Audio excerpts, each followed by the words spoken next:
Bismillahirrahmanirrahim. Assalamualaikum warahmatullahi wabarakatuh dan salam sejahtera saya ucapkan.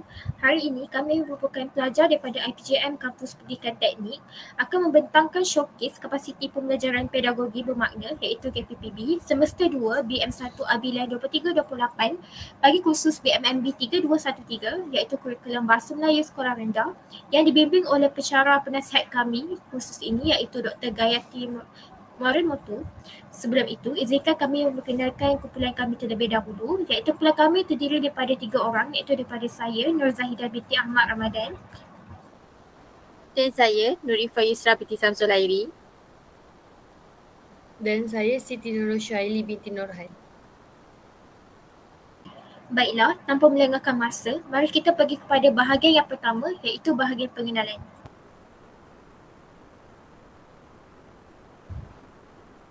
Baiklah.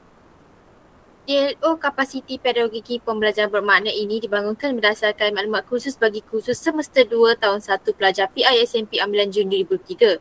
DLO KPPB ini dibangunkan bagi tujuan membantu pelajar mengaplikasi kurikulum Bahasa Melayu dalam melaksanakan persekitaran pembelajaran maya menggunakan pengetahuan isi kandungan dan pedagogi dengan cekap bagi merongkai kerja khusus untuk kurikulum Bahasa Melayu Sekolah Rendah.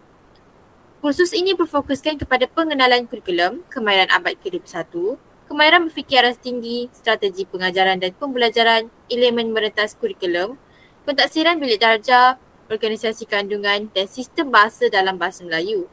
Kursus ini ditawarkan supaya pelajar dapat menguasai ilmu berkaitan kurikulum Bahasa Melayu Sekolah Rendah. Baiklah, program bagi subjek ini adalah untuk PISMP tahun 1 semester 2 dan kredit bagi subjek ini adalah 3. Pada akhir kursus ini, pelajar akan dapat yang pertama, menganalisis aspek-aspek pengenalan kurikulum kemahiran abad ke-21, kemahiran berfikir aras tinggi, elemen merentas kurikulum dan pentaksiran bilik darjah iaitu C4, HPP 2, KKG 2. Seterusnya ialah mengaplikasikan standard kandungan dan standard pembelajaran dalam aktiviti kemahiran bahasa, aspek seni bahasa, tata bahasa dan sistem bahasa iaitu C3, HPP 2, KKG 1 dan menghasilkan bahan untuk aktiviti pengajaran dan pembelajaran berasaskan aplikasi teknologi terkini iaitu C6, A4, HPP 2, HPP 6, KKG 5 dan KMT 2. Seterusnya ialah pembelajaran bermakna 1. Seterusnya saya akan membentangkan pembelajaran bermakna 1, iaitu pembelajaran bermakna 1 ini kita akan menganalisis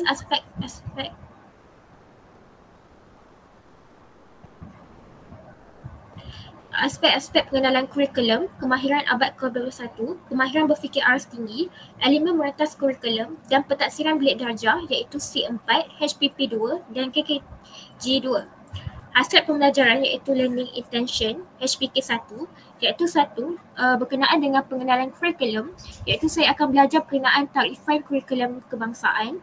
Yang kedua adalah kepentingan falsafah pendidikan kebangsaan, matlamat kurikulum, objektif kurikulum, kerangka kurikulum. Terusnya saya akan belajar berkenaan komunikasi dalam kerangka kurikulum. Terusnya kerohanian, sikap dan nilai dalam kerangka kurikulum, kemanusiaan dalam kerangka kurikulum, keterampilan diri dalam kerangka kurikulum, perkembangan fizikal dan estetika dalam kerangka kurikulum, sains dan teknologi dalam kerangka kurikulum dan belajar fokus kurikulum. Yang kedua, kemahiran abad ke-21 iaitu saya belajar cara untuk berdaya tahan, belajar mahir berkomunikasi, belajar berfikir teknik yang sesuai dalam penerapan kurikulum, belajar cara kerja berpasukan, belajar bersifat ingin tahu, berprinsip, serta belajar bermaklumat, belajar penyayang dan prihatin. Dan akhir sekali adalah belajar berkenaan patriotik. Baiklah, kemahiran yang ketiga adalah kemahiran yang diterapkan adalah kemahiran berfikir aras tinggi iaitu yang pertama saya belajar berkenaan tahap pemikiran, yang kedua adalah mengaplikasi, yang ketiga adalah saya belajar menganalisis, menilai dan yang seterusnya adalah mencipta. Kemahiran berfikir kreatif, belajar menakul dan juga belajar strategi berfikir. Yang keempat, elemen merentas kurikulum juga diterapkan, iaitu belajar bahasa, belajar sains dan teknologi, belajar teknologi maklumat dan komunikasi, belajar nilai murni, belajar patriotisme, belajar kreativiti dan inovasi, belajar keusahawanan, belajar pendidikan kewangan, belajar pendidikan keselamatan jalan raya dan belajar kelestarian global. Yang kelima, iaitu yang terakhir, iaitu pentadsiran bilik darjah, iaitu saya belajar berkenaan standard prestasi, belajar tentang penguasaan keseluruhan dan belajar guru sebagai penilai. Seterusnya,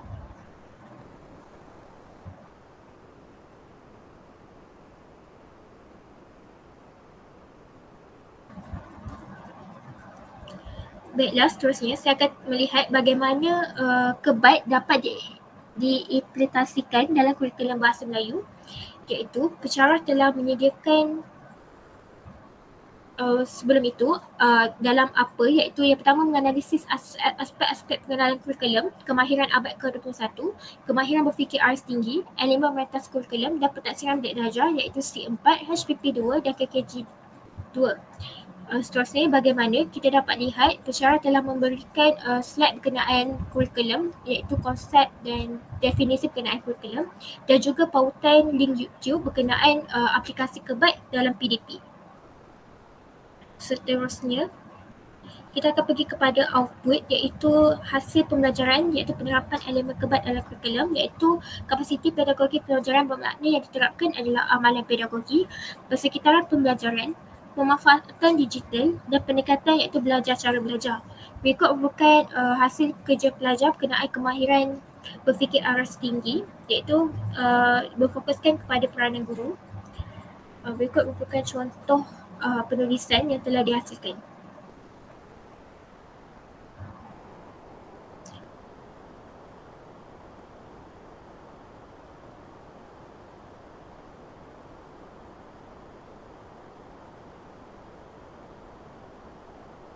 Berikut juga merupakan contoh tutorial minggu 5 yang berkaitan dengan kemahiran berfikir aras tinggi, iaitu seterusnya yang kami bentangkan dan dihasilkan secara berkumpulan, iaitu soalan yang diberikan daripada pensyarah ialah berkenaan dalam era globalisasi, teknologi yang pesat kemahiran abad ke-21 menjadi keperluan utama bagi pelajar untuk berjaya dalam kehidupan kerjaya. Jadi soalan yang dikemukakan ialah perincikan peranan guru dalam menerapkan kemahiran ini melalui strategi pengajaran yang berkesan. Yang kedua, soalan berkenaan adakah seorang guru bahasa Melayu di sekolah rendah anda mendapati murid kurang berminat dalam aktiviti membaca dan bagaimana anda boleh menggunakan untuk meningkatkan minat membaca mereka, serta strategi dan contoh aktiviti. Jadi berikut bukan contoh penghasilan tutorial yang dilaksanakan secara berkumpulan dan kami akan bentangkan di hadapan kelas. Baiklah, itu sahaja daripada saya.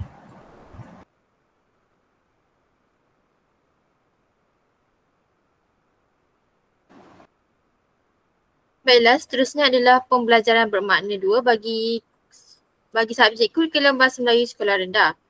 Hasil pembelajaran iaitu mengaplikasikan standard kandungan dan standard pembelajaran dalam aktiviti kemahiran bahasa, aspek seni bahasa, tata bahasa dan sistem bahasa, iaitu C3, HPP2 dan KKG1. Hasil pembelajaran learning intentions, yang pertama ialah organisasi kandungan. Saya dapat belajar standard kandungan, saya dapat belajar juga standard pembelajaran kemahiran bahasa, kemahiran mendengar, bertutur, membaca, menulis. Saya dapat belajar aspek seni bahasa dan juga aspek tata bahasa. Yang kedua ialah sistem bahasa. Saya dapat belajar morfologi, sintaksis, sistem ejaan, tanda baca, sebutan, intonasi, kosakata, peribahasa dan saya dapat belajar konsep kerangka standard Bahasa Melayu iaitu KSPM. Bagi kita kriteria kejayaan pula, HPK2, yang pertama ialah organisasi kandungan. Saya dapat mengetahui standard kandungan, standard pembelajaran. Saya dapat kemahiran bahasa, kemahiran mendengar, bertutur, membaca, menulis, aspek seni bahasa dan juga aspek tata bahasa. Yang kedua ialah sistem bahasa. Saya dapat mengetahui morfologi, sintaksis, sistem ejaan, tanda baca, sebutan, intonasi, kosakata, peribahasa dan juga saya dapat konsep kerangka standard Bahasa Melayu iaitu KSPM. Apa iaitu standard kandungan, standard pembelajaran dan standard prestasi. Dan bagaimana pembelajaran bermakna 2 ini adalah dari seperti contoh aktiviti seni bahasa dan aspek tata bahasa dalam KSSR. Baiklah. Dalam pembelajaran bermakna 2 ini, guru ada berkongsi slide.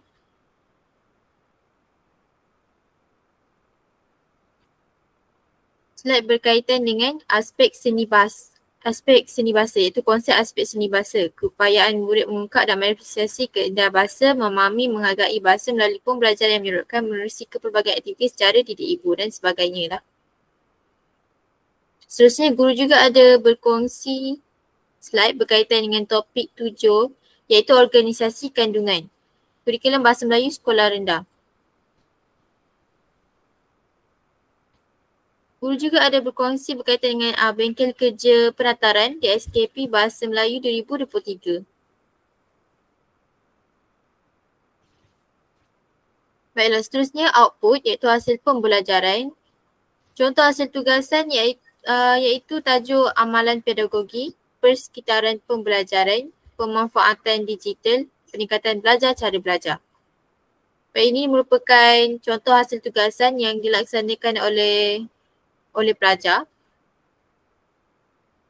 Ini merupakan contoh tutorial dengan tajuk aplikasikan standard pembelajaran, kemahiran bahasa dan aspek bahasa serta merancang aktiviti pengajaran dan pembelajaran berdasarkan DSKP Bahasa Melayu Sekolah Rendah. Dan ini merupakan hasil tugasan pentaksiran bertulisan bagi kursus ini. Baiklah, itu sahaja daripada saya. Seterusnya kita pergi kepada pembelajaran bermakna 3.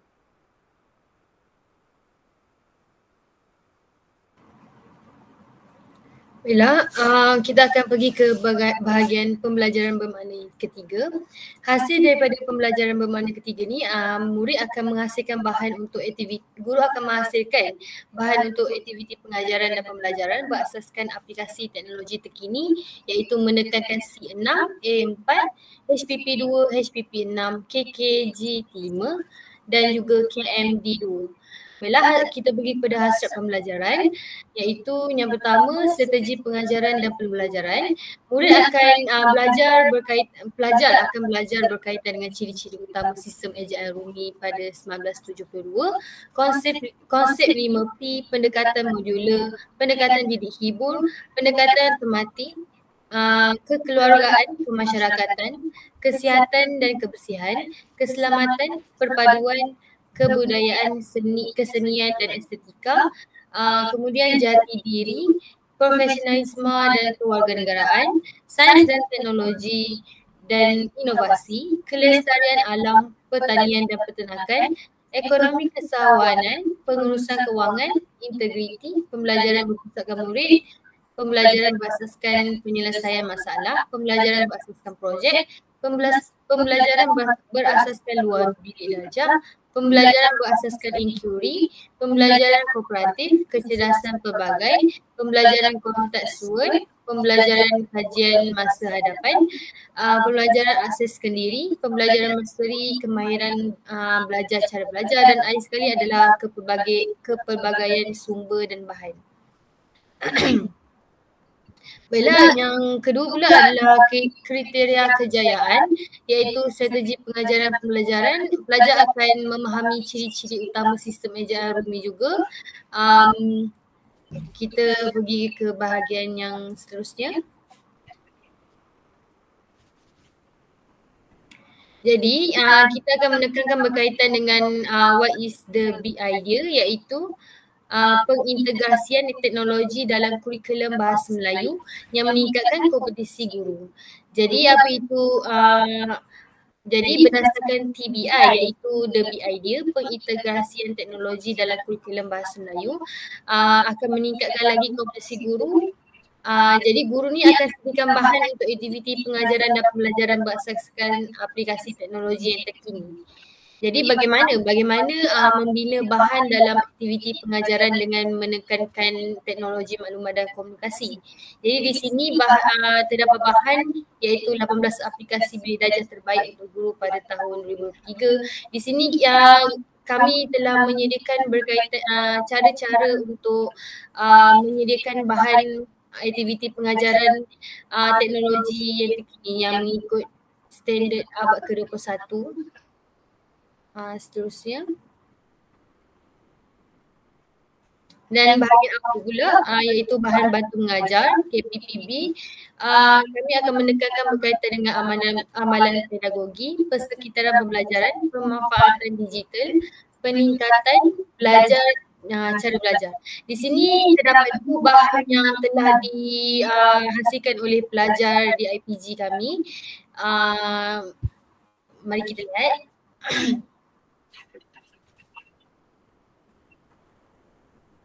Okey, di sini pelajar tersebut telah melakukan simulasi berkaitan dengan aplikasi bahan bantu belajar digital iaitu aplikasi Gather. Jadi di sini kita perlu scan terlebih dahulu lah pautan tersebut.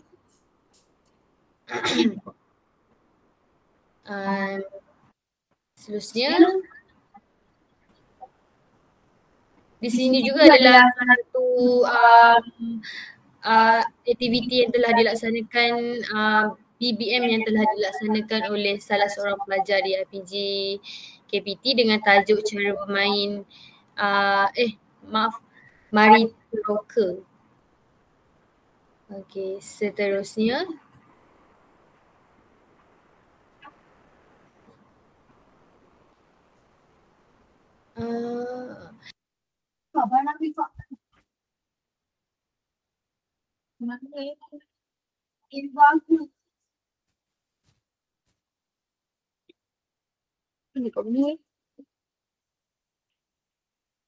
Bukan Canva lah. Ni kan? Baiklah, itu merupakan DLO yang telah saya hasilkan sendiri berdasarkan tugasan kami iaitu tugasan yang kedua. Di sini saya hasilkan DLO berkaitan dengan dunia kata adjektif iaitu saya tekankan pada tahap pada tahun 3. Jadi di sini murid akan belajar berkaitan cara menghasilkan karangan. Kira mereka di sini saya menekankan berkaitan dengan kemahiran menulis. Contoh apa itu kata adjektif. Jadi di sini murid akan belajar kata adjektif, contoh penggunaan. Tapi di sini ditekankan berkaitan dengan kemahiran menulis. Tapi bukan sahaja kemahiran menulis yang saya tekankan, tetapi di sini saya turut menekankan berkaitan dengan aspek-aspek lain iaitu kemahiran mendengar, kemahiran bertutur, kemahiran dan juga seni bahasa dan tata bahasa. Baiklah, itu sahaja daripada saya. Kita pergi semula kepada rujukan, kesimpulan.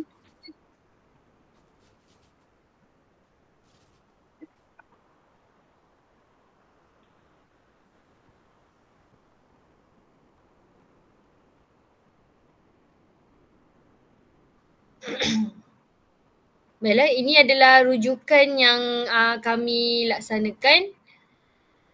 Rujukan asas, rujukan tambahan.